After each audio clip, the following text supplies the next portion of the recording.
This podcast is brought to you by Empor.top, the stories of top companies. Disclaimer, this AI-generated content is for informational purposes only and should not be considered as investment advice. If you like our podcasts, please subscribe on Apple Podcasts, Spotify, or your favorite podcast player. And don't forget to follow us on X at Empor.top. Find thousands of stories of top companies on our website, Empor.top.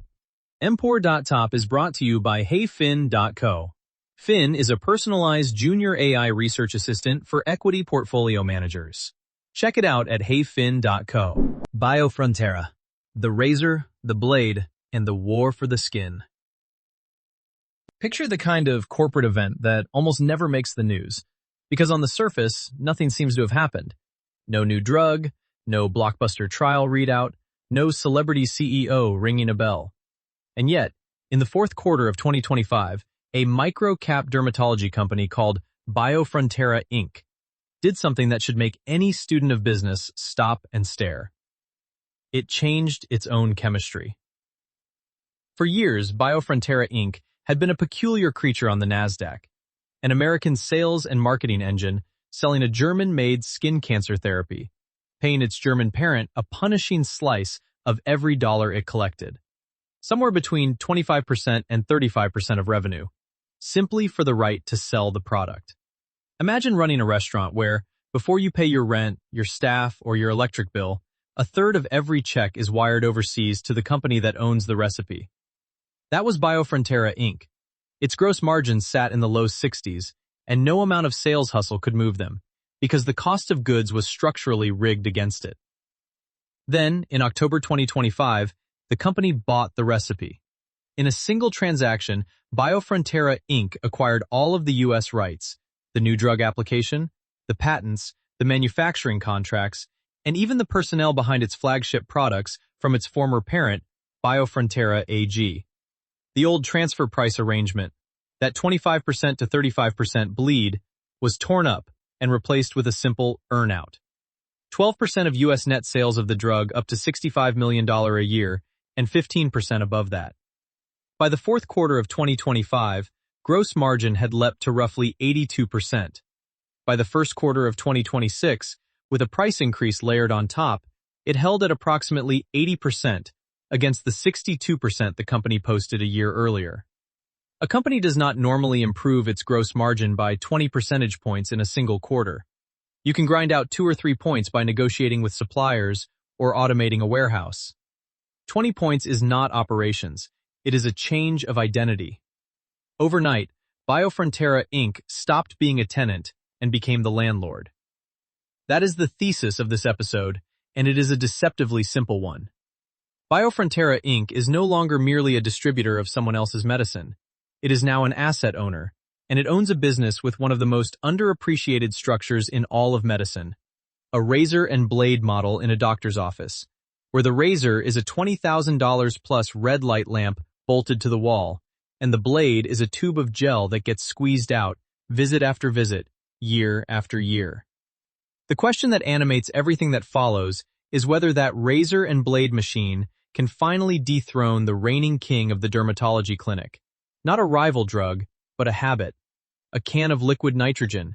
The spray and pray of cryotherapy that has frozen warts and pre-cancers off American skin for generations.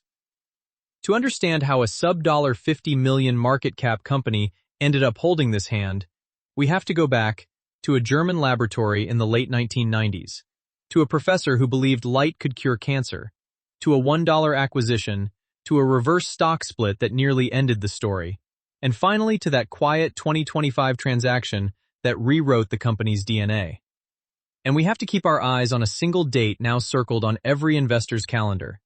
September 28, 2026, when the U.S. Food and Drug Administration is scheduled to decide whether Biofrontera's red light gets to attack not just pre-cancers, but cancer itself. Let's start in Leverkusen. The town of Leverkusen, on the right bank of the Rhine in western Germany, is a company town in the oldest European sense. It exists because of Bayer. The football club is named for the aspirin maker. The skyline is dominated by the Bayer cross. It is fitting then that the story of Biofrontera begins there in 1997. in the long shadow of one of the great pharmaceutical houses of the world, founded by a man who wanted to build something of his own. That man was Professor Dr. Hermann Lubert. He was not a salesman or a financier. He was a scientist's scientist, a molecular biologist and pharmacologist by training, the kind of academic who had spent years inside the machinery of big pharma before deciding the truly interesting work was happening at the edges. When Lubert founded Biofrontera AG in 1997, he set himself a goal that, in hindsight, borders on the audacious: to take a drug from a German laboratory bench all the way through both the European and the American regulatory gauntlets, and to do it as an independent, founder-led company. To appreciate how rare that ambition was, consider this. Biofrontera would go on to become the first German founder-led pharmaceutical company ever to win both a centralized European approval and a US approval for a drug it had developed entirely in-house. Most German biotech founders sell out to a Bayer or a Boehringer long before their molecule ever reaches an American patient. Lubert refused to. The science he bet the company on was photodynamic therapy, PDT, and it is worth slowing down to understand it, because the entire investment case rests on what makes it different. Most people, when they hear skin cancer treatment, picture either a scalpel or a cream. PDT is neither. It is a two-part chemical and light reaction, and the easiest way to grasp it is to think of invisible ink under a black light. Here is how it works. A doctor applies a gel. Biofrontera's product is called amylose, onto a patch of sun-damaged skin. The gel contains a compound that the body's own cells absorb and convert into a light-sensitive molecule. Crucially, the rapidly dividing, damaged, precancerous cells gobble up far more of this molecule than healthy cells do. So after an incubation period, those bad cells are now glowing with a chemical that healthy cells largely ignore. Then comes the second step. The doctor shines a very specific, narrow band of red light onto the skin using a lamp. Biofrontera's is the BF-RhodoLED. The light activates the molecule, which reacts with oxygen inside the cell and effectively detonates it from within. The damaged cells die. The healthy ones, which never took up much of the compound, are largely spared. It is, in a sense, a guided missile rather than a carpet bomb. And that distinction is the whole ballgame. Because PDT is not a cream. It is a combination product. A drug that is useless without a specific medical device, and a device that is useless without the drug. You cannot copy half of it. A generic manufacturer can, in theory, reverse engineer a gel. It is far harder to also build, certify, and sell the precisely tuned lamp that the gel's label legally requires. This is the seed of the razor and blade moat we will return to again and again. But in the early 2000s, none of that was a moat yet. It was a hypothesis, and an expensive one. Lubert and his small team spent the better part of a decade in the grind that defines drug development, proving, in trial after trial, that amylose plus the RhodoLED lamp could clear actinic keratoses, the rough, scaly patches of sun damage that are the most common precursor to certain skin cancers. They navigated the European Medicines Agency first, the natural home market, and won a centralized European approval. But Lubert always had his eyes on the bigger prize across the Atlantic, where dermatology is a far larger and more lucrative market, and where the FDA's bar is famously higher. The decision to chase that American approval, to subject a small German company to the full cost and rigor of the FDA, would define the next chapter of Biofrontera's life, and force it to become, in effect, two companies on two continents. In May 2016, a tube of German gel went on sale in the United States. For a company of Biofrontera's size, the FDA's approval of amylose, in combination with the BF-RhodoLED lamp for the treatment of actinic keratoses on the face and scalp, was the milestone Lubert had spent nearly 2 decades building toward. It was the moment the hypothesis became a product with a price tag in the world's most important drug market. But an approval is a door, not a destination. Walking through it raised an immediately practical question that turned out to be one of the most consequential strategic choices in the company's history. How do you actually sell a German drug in America? The answer Biofrontera arrived at was to build a wholly separate American entity, Biofrontera Inc., rather than running U.S. sales out of the German parent. On paper, this looks like mere corporate plumbing. In practice, it reflected a hard truth about capital markets. German and American investors think differently, value companies differently, and fund growth differently. A U.S. commercial dermatology business, which lives and dies by an expensive, feet-on-the-street sales force pounding the pavement of American dermatology practices, needed American capital, American investors, and eventually an American stock listing to fund its expansion. Trying to finance a U.S. sales war from a Frankfurt-listed parent was like trying to run an American political campaign on euros. The structure that emerged, a German R&D and manufacturing parent, and a U.S. commercial subsidiary, set up the central tension of this entire story. Because the parent owned the asset, the subsidiary had to pay rent for it. That rent was the transfer price.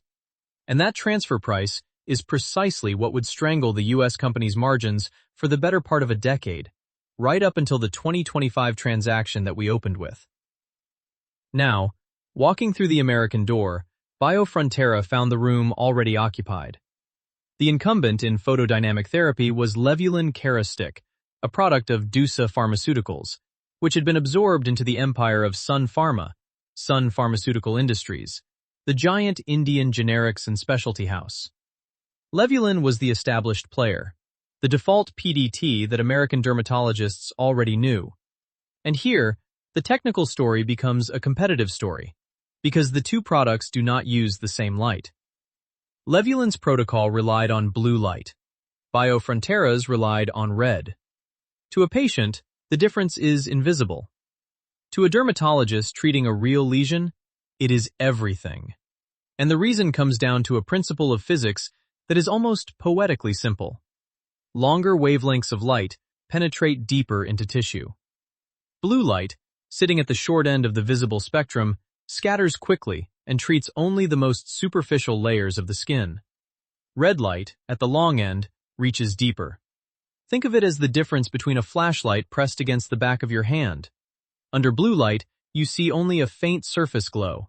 Under red light, your whole hand lights up because the photons are traveling all the way through. For thin, surface-level sun damage, that distinction may not matter much. But for thicker lesions, and, looking ahead, for actual tumors that have rooted themselves below the surface, depth of penetration is the difference between killing the whole problem and merely singeing its top. Red light was, in the language of business strategy, the better mousetrap. A genuine technical advantage rooted in physics, not marketing. It gave Biofrontera a real answer to the most dangerous question any challenger faces. Why should I switch? The answer was, because the deeper your light reaches, the more completely you treat the disease. A better mousetrap, however, does not sell itself, and it certainly does not generate the cash to fund a national sales force. Biofrontera had the science. What it lacked, in those years after 2016, was scale, a broader product bag for its reps to carry, and the capital to fight a ground war against an entrenched competitor. To get all three, it would make one of the strangest acquisitions you will ever encounter. For the price of a single dollar. There is a particular kind of deal that, when you first hear the headline number, sounds like a typo.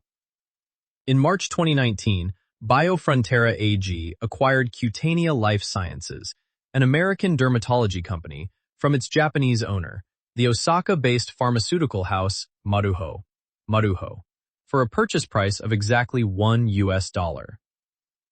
$1. Less than the cost of the gum at the pharmacy checkout. Now, anyone who has spent time around mergers knows that a $1 price tag is never the real price. It is a signal, a flare shot into the sky that says the assets being sold come bundled with liabilities, obligations, and ongoing cash needs that the seller is desperate to hand off. The art of the $1 acquisition is in reading what is hidden behind that dollar, and on that score, the Cutanea deal is a small masterclass in capital deployment. What did the dollar buy? It bought Cutanea's commercial infrastructure and its product portfolio. the most notable of which was Xepi, a topical antibiotic for impetigo, the crusty, contagious bacterial skin infection familiar to every parent of a school-age child. It also brought a second product, Actipac, an acne treatment. And just as importantly, it brought an experienced U.S. dermatology sales organization. Exactly the kind of feet-on-the-street commercial muscle that Biofrontera had been struggling to fund on its own. But the genius of the structure was not in what Biofrontera bought. It was in who paid for the downside. As part of the arrangement, Marujo, the seller, eager to exit the U.S. market, agreed to fund a substantial portion of Cutanea's ongoing operating and startup costs going forward. Read that again, because it is the whole trick. Biofrontera acquired a U.S. commercial platform, while the previous owner kept writing the checks to keep it alive during the transition. That converts the acquisition from a gamble into something much more elegant. A free option on the American dermatology market. If the products worked, and the sales force could cross-sell Ameluz alongside Xepi, the upside flowed to Biofrontera. If they didn't, the downside had been pre-funded by someone else. Heads, Biofrontera wins. Tails, Marujo loses. Was it a steal? Yes and no, and the honest answer reveals more about the company's discipline than a simple yes would. The Cutanea portfolio was not all gold. Actipac, the acne product, ultimately failed to find a viable path and was wound down. Xepi survived and gave the sales force a second product to put in the bag. The lesson here is one that separates durable small-cap operators from the ones that flame out. The ability to kill a product without killing the company. A weaker management team falls in love with everything it owns, pours good money after bad into a failing asset, and bleeds out. Biofrontera's handling of the Cutanea assets, nurturing Xepi, euthanizing Actipac, showed a willingness to cut losses, to treat each product as a position to be sized rather than a child to be saved. In a business where cash is the only thing standing between you and the void, that discipline is not a nicety. It is survival. The Cutanea deal gave Biofrontera Inc. the commercial bones of a real American business. What it did not give the company was independence, or, frankly, enough cash. The acquisition was made by the German parent, layering yet another set of obligations onto the corporate structure. To truly stand on its own 2 feet, the U.S. business would have to do the one thing every American growth company eventually attempts: go public and ask the market for money. On November 2, 2021, Biofrontera Inc. listed its shares on the NASDAQ. The timing, in retrospect, was brutal. The company placed up to 3,450,000 shares with U.S. investors in a price range of $5 to $7 per share. A modest raise on the order of $18 million in gross proceeds into a market that was just beginning to turn cold on exactly the kind of small, cash-burning, pre-profitability healthcare names that investors had been happy to fund a year earlier. The window that had been wide open in early 2021 was closing fast, and Biofrontera squeezed through it just before it slammed. The purpose of the IPO was singular and unglamorous: feed the sales force. Commercializing a combination drug-device product in American dermatology is enormously expensive. Every dermatology practice is its own fortress that must be visited, educated, and converted, one office at a time. The IPO capital was the ammunition for that ground war. Money to hire reps, to support the lamps placed in offices, to fund the unglamorous, grinding work of building U.S. demand for red light PDT. But raising $18 million into a falling market is like filling a bathtub with the drain open. The years that followed the IPO were, to put it plainly, a fight for survival. The stock drifted. The cash burned. And by the summer of 2023, Biofrontera faced the small-cap company's most humbling rite of passage. Its share price had fallen so low that it risked being delisted from the NASDAQ for failing to meet the minimum bid price requirement. On July 3, 2023, the company executed a 1-for-20 reverse stock split, collapsing 20 shares into one to mechanically lift the price back into compliance. A reverse split is financial CPR. It keeps the patient on the exchange, but no one mistakes it for a sign of health. It is the kind of maneuver a company undertakes when the alternative is the morgue. Through all of this, the constant was Lubert. The founder who had started the German company in 1997 was now chairman and chief executive of the American one. The rare founder who followed his molecule not just across 2 decades, but across an ocean, taking personal command of the U.S. entity that carried his life's work. Alongside him on the financial side was Chief Financial Officer Fred Leffler, charged with the unenviable job of managing a chronically thin balance sheet through a hostile market. The defining trait of this leadership team is not charisma, it is persistence. They are operators who kept a structurally disadvantaged company alive long enough to fix the structure. And here is where the human incentive layer becomes interesting for investors. Management's alignment runs through the company's equity incentive plan, originally adopted around the 2021 listing and meaningfully expanded in 2026 with a large addition to the share reserve. On the surface, share reserve increases at a cash-strapped microcap can read as a warning. More potential dilution for existing holders. But there is a more constructive reading, and the timing supports it.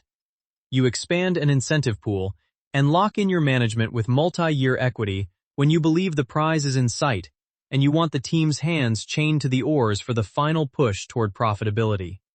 The question of which interpretation is correct, dilution as rot versus alignment for the finish, is one every shareholder has to weigh, and we will return to it in the bull and bear analysis. Crucially, Biofrontera was not navigating this alone. The names that recur through its restructuring are 2 specialist healthcare investors, Rosalind Advisors and AIGH Capital. These were the adults in the room, sophisticated, deep-pocketed funds who understood the asset and were willing to keep funding it through the lean years, not as passive index money, but as engaged backers with skin in the game. Their continued willingness to write checks was, in a very real sense, the company's life support system. And it was these same 2 investors who would underwrite the single most important transaction in Biofrontera's history, the deal that finally severed the cord to Germany and let the American company own its own future. For nearly a decade, the central fact of Biofrontera Inc.'s existence was that it did not own the thing it sold. The drug was the parents. The lamp was the parents. The new drug application? The legal document that is, in effect, the deed to the entire U.S. franchise, sat in Germany. Biofrontera Inc. was a sales agent, renting its own flagship from its family. Every strategic conversation, every margin analysis, every financing decision happened in the shadow of that dependency. On October 23, 2025, that shadow lifted. In a transaction the company plainly called transformative, Biofrontera Inc. closed the purchase of all U.S. assets from all U.S. control. I mean the most property the company filed when the material from the video. On October 23, 2025, Biofrontera Inc. closed the shifty U.S. assets from all U.S. control. In a transaction the company plainly closed the purchase of all U.S. favorite the Tremended in the first week. In a transaction the company said, Biofrontera Inc. closed the 2 things that will close to shifty. In a transaction the company closed, this was not a license or a royalty tweak. It was a wholesale transfer of ownership. The U.S. new drug application, the investigational new drug applications behind the pipeline, the manufacturing rights and contracts, the entire body of related intellectual property, and even the relevant personnel, all moved from the German parent to the American company. In one stroke, Biofrontera Inc. stopped being a customer of Germany and became the master of its own house. The financial alchemy at the heart of the deal is what investors will remember. Recall the old structure, a transfer price of roughly 25% to 35% of revenue paid to the parent. A crushing, uncapped levy that kept gross margins stuck in the low 60s no matter how well the sales force performed. The new structure replaced that with an earn-out. Biofrontera Inc. pays 12% of U.S. net sales of Ameluz in years where those sales run at or below $65 million, stepping up to 15% on sales above that threshold. And, critically, those payments end when the relevant patents expire, rather than running forever. Cutting your single largest cost from a third of revenue to roughly an eighth is not a rounding adjustment. It is the difference between a business model that can never reach profitability and one that can. It is exactly this swap that detonated the margin big bang we opened with. The jump to 82.4% gross margin in the fourth quarter of 2025, holding near 80% into the first quarter of 2026. But the margin story, dramatic as it is, may not even be the most important part of the deal. The quieter, deeper win is control of the supply chain. By acquiring the manufacturing rights, contracts, and the NDA itself, Biofrontera Inc. took command of its own destiny in a way that pure financial engineering never could. A company that does not control its own manufacturing or its own regulatory filing is permanently hostage to a supplier's pricing, to a parent's strategic whims, to the risk that the entity upstream of you stumbles into its own financial trouble and drags you down with it. After October 2025, Biofrontera Inc. owned the product, the filing, and the right to make it. It could plan its own capacity, pursue its own label expansions, and pledge its own assets to raise its own money. Independence, in pharma, is not an abstraction. It is the precondition for everything else. How was such a transformative deal financed by a company that had been fighting for its life? Through the same backers who had stood behind it all along. The transaction was funded by an $11 million investment, $8.5 million committed earlier, and $2.5 million released at closing, led by Rosalind Advisors and AIGH Capital, with Biofrontera AG taking back a roughly 10% post-money equity stake in the U.S. company in exchange for the assets. That last detail is elegant. The German parent did not simply walk away with cash it did not have to give. It became a shareholder in the very company it sold to, aligning the two entities' interest for the first time in their history. Step back and benchmark this against the broader pharmaceutical world, and the favorability of the terms comes into focus. Royalty rates on approved, marketed, high-margin specialty pharma assets routinely run into the high teens and beyond. Double-digit to 20s royalties are common, and they typically run for the life of the product. Securing the full U.S. ownership of an already approved, growing dermatology franchise for an effective cash royalty of 12%, capped at a known sales threshold and set to expire with the patents, is, by the standards of the industry, a genuinely advantageous outcome for the buyer. Biofrontera Inc. did not just renegotiate a contract. It bought back its own freedom, and it bought it cheaply. With the structure finally fixed and the balance sheet finally aligned, the question shifts from survival to growth. Because owning the asset only matters if the asset has room to run. And Biofrontera's pipeline? The hidden businesses tucked behind the actinic keratosis franchise everyone already knew about is where the next several years of the story will be written. Every good razor and blade business eventually asks the same question. Now that we have the razor installed in the customer's hand, how many more blades can we sell them? For Biofrontera, with thousands of Rado LED lamps already placed in American dermatology offices, the answer comes in 3 distinct flavors. And each one is a lever on revenue that requires no new lamp, no new customer, and very little new marketing spend. Start with the biggest swing, superficial basal cell carcinoma, or SBCC. Until now, Biofrontera's red light has been approved to treat actinic keratoses, precancers. The body, scientifically speaking, of someone who has not yet developed cancer. But the company has filed a supplemental new drug application to extend amylose PDT into the treatment of superficial basal cell carcinoma, actual non-melanoma skin cancer, the most common cancer in human beings. And the FDA has accepted the filing and set a PDUFA target action date of September 28, 2026. This is the catalyst around which the entire 2026 investment thesis revolves, and it is worth being clear about why it matters so much. This is not more actinic keratosis. It is a category leap from treating the kindling to treating the fire. And remember the physics from earlier. Red light's deeper penetration is precisely the attribute that makes PDT a credible weapon against tumors that have rooted below the skin's surface, where blue light cannot reach. If approved, SBCC opens a genuinely new market for the franchise, one where the technical advantage is not a marginal nicety, but the whole reason the therapy can work at all. The second flavor is the mass market, acne. Actinic keratosis and skin cancer are, in the grand scheme, niche dermatology. Acne is universal. Tens of millions of patients, a vast and perennially underserved market. In Phase 2b testing, PDT with amylose produced a 58% reduction in inflammatory acne lesions using a 3-hour incubation protocol, compared with a 37% reduction for the vehicle, placebo, light treatment. That spread between drug and placebo is the signal that the therapy is doing real biological work. Acne is a longer, more speculative shot. It would require further trials and carries real risk, but the prize is enormous, precisely because the addressable population dwarfs everything else in the portfolio. It is the optionality that could one day make Biofrontera something far larger than a skin cancer company.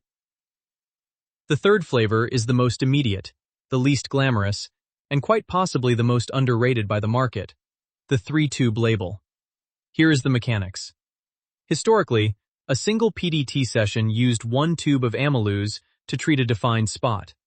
But sun damage does not respect tidy boundaries. A patient with a field of actinic keratoses across an entire balding scalp or both forearms has far more surface to treat than 1 tube comfortably covers. Biofrontera has been advancing the science and the label toward field treatment using up to 3 tubes of amylose in a single session. Think through what that does to the economics.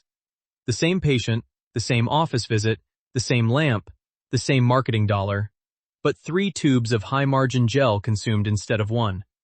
You have, in effect, tripled the blade consumption per razor pull without spending a cent more to acquire the customer. In a razor and blade model, that is the purest form of leverage there is.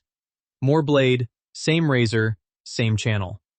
It is the kind of quiet, structural revenue expansion that does not generate headlines, but compounds powerfully on the bottom line. Supporting all three is a steady drumbeat of clinical progress, including positive Phase 3 results for treating mild to moderate actinic keratoses on the extremities, neck, and trunk, broadening the approved body real estate beyond the face and scalp. Each expansion is another reason for a dermatologist who already owns the lamp to reach for amylose more often. So the growth pipeline is really 3 bets stacked on one installed base: a near-term catalyst, SBCC, a mass-market moonshot, acne, and a quiet revenue multiplier, 3 tubes. But pipelines are promises, and promises in pharma are cheap. The harder question, the one that determines whether any of this is durable, is whether Biofrontera's business is actually defensible. To answer that, we need to run it through the frameworks. Let's wargame this business properly. A growing microcap with a fixed balance sheet is interesting. A growing microcap with a structural moat is investable. So where, exactly, does Biofrontera's defensibility come from?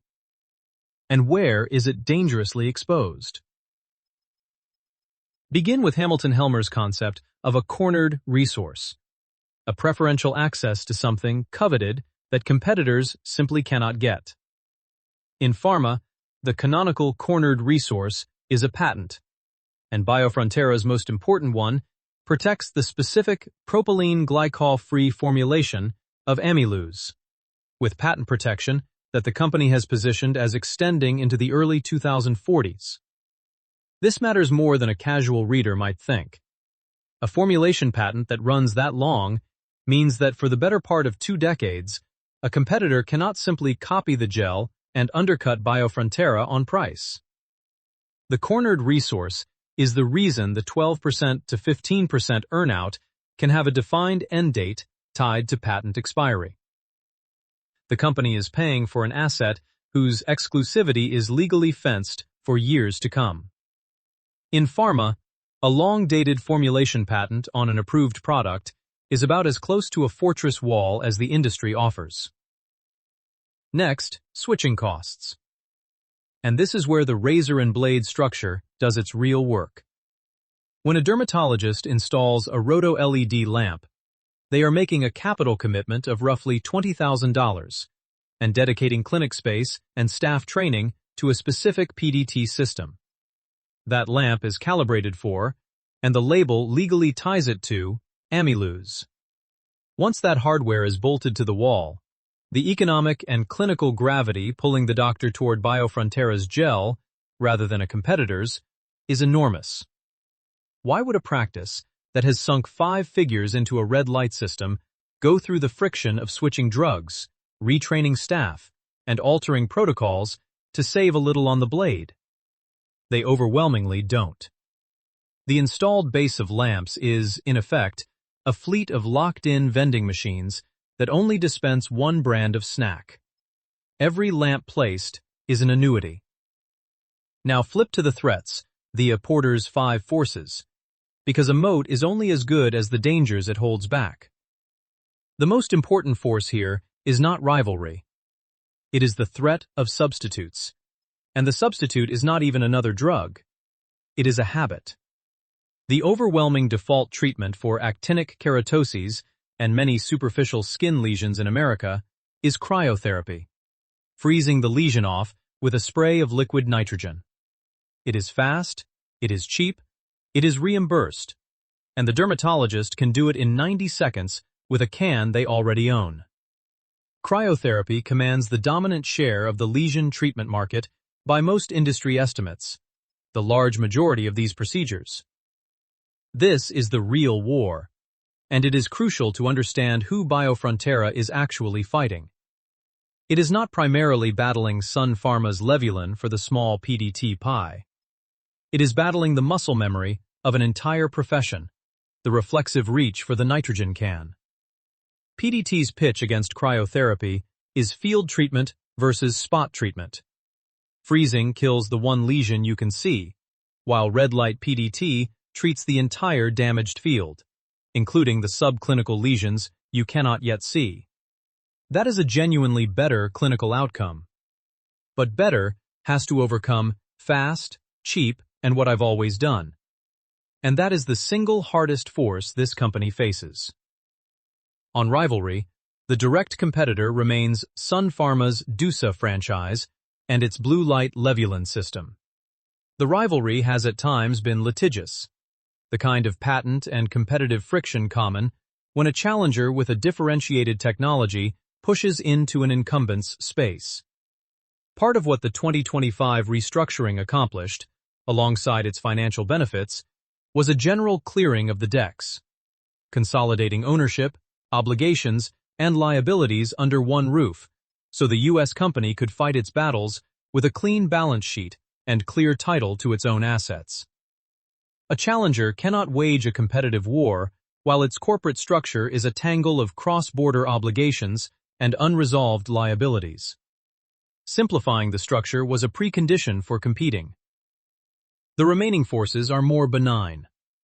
Bargaining power of buyers, the dermatologists, is real, but blunted by those switching costs once the lamp is installed.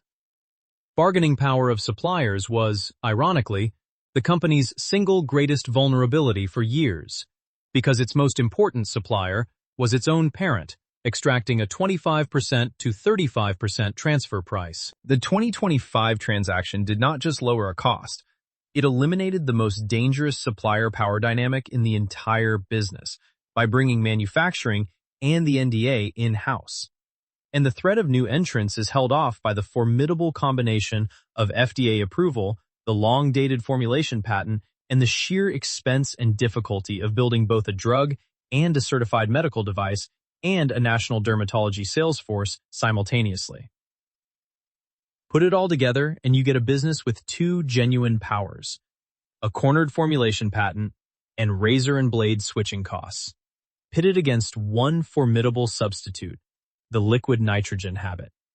Whether the moat is wide enough and whether the company can survive long enough to exploit it is exactly the debate that defines the bull and bear cases. Here is the tension that makes Biofrontera such a fascinating little puzzle.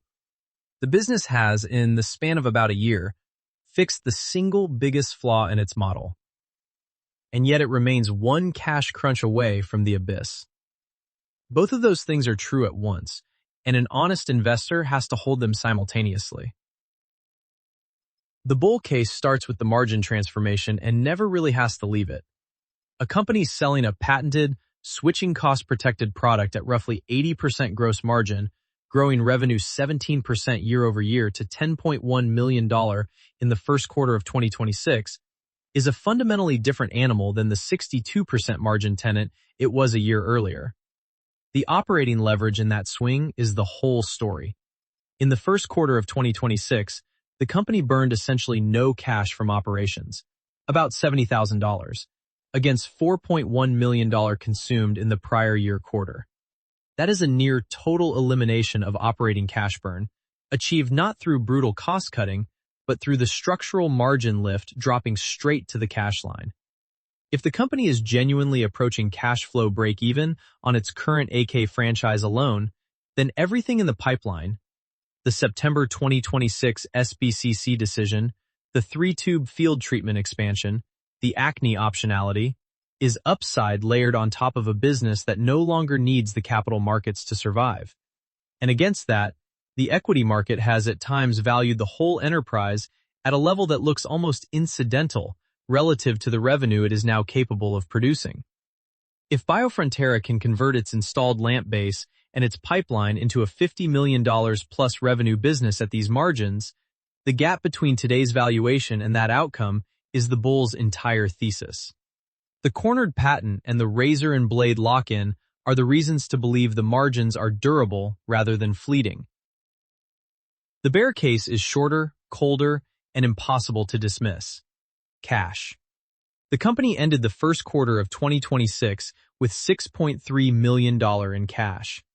For a business that, even in its dramatically improved state, still posted a $4.8 million net loss in the quarter and carries the heavy fixed costs of clinical programs and a commercial organization, that is a thin cushion.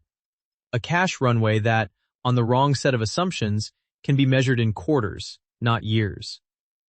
Microcap biopharma is littered with companies that had a great asset and a fixed business model and still died, because they ran out of money one financing short of the finish line. Going concern risk. The auditor's formal warning that a company may not have the resources to operate for the next 12 months has been a recurring feature of Biofrontera's life, and the bear's central worry is straightforward. Even a structurally healthier company can be forced into a dilutive emergency raise if a catalyst slips, a launch underwhelms, or the capital markets simply close. The very share reserve expansion that the bull reads as alignment, the bear reads as preparation for more dilution. A reverse split sits in the recent past as a reminder of how close to the edge this company has lived. The race is explicit. Can rising high-margin revenue reach self-sustaining cash flow before the balance sheet forces another raise on bad terms? Synthesizing the two through the frameworks. The powers are real, but young. The cornered resource, the formulation patent, and the switching costs, the installed lamps, are exactly the kind of structural advantages that produce durable economics. But they only pay off if the company has the cash to keep selling, keep placing lamps, and keep funding the pipeline long enough for the substitute-fighting, habit-breaking work against cryotherapy to compound. The 2025 transaction dramatically improved the odds by killing the supplier power problem and fixing the margin. It did not, by itself, refill the bank account. The bull and the bear are not really arguing about the quality of the asset. They largely agree it is good. They are arguing about the clock. Which brings us to the single most important thing for an investor to actually watch. If you track only a few numbers on Biofrontera from here, track these. First and above all, the path to cash flow break-even. Operating cash burn per quarter. Because that single line determines whether the company controls its own destiny or whether the capital markets do.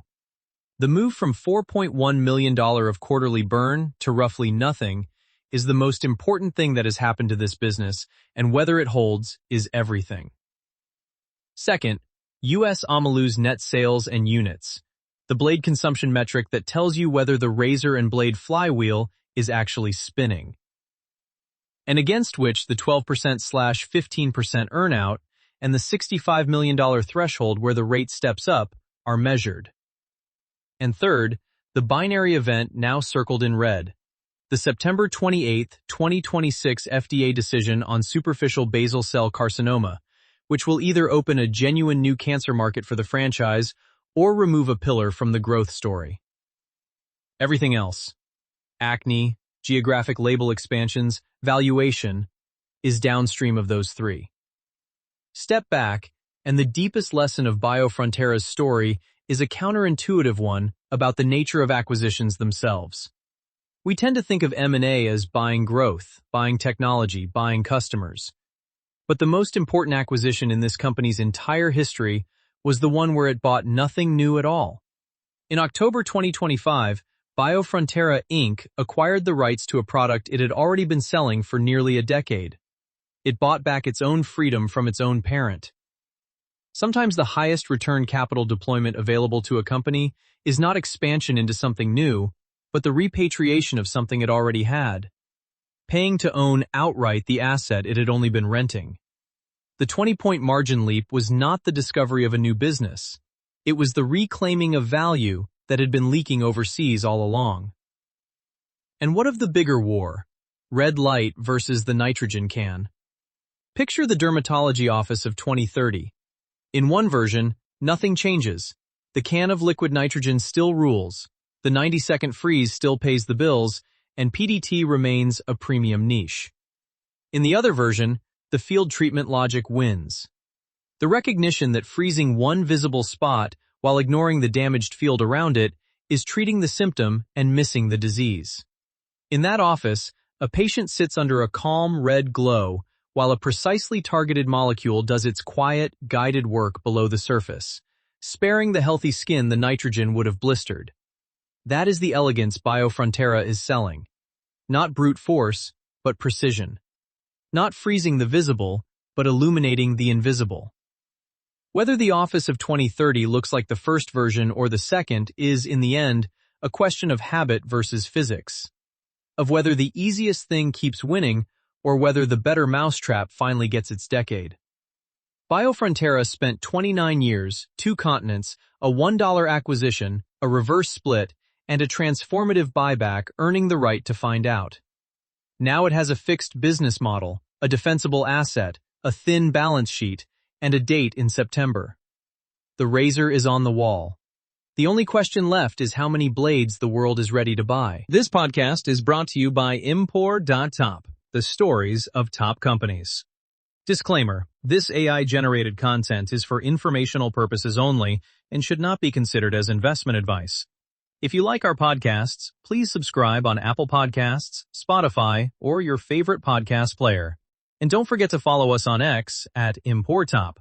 Find thousands of stories of top companies on our website, Impor.top. Impor.top is brought to you by HeyFin.co. Fin is a personalized junior AI research assistant for equity portfolio managers. Check it out at HeyFin.co.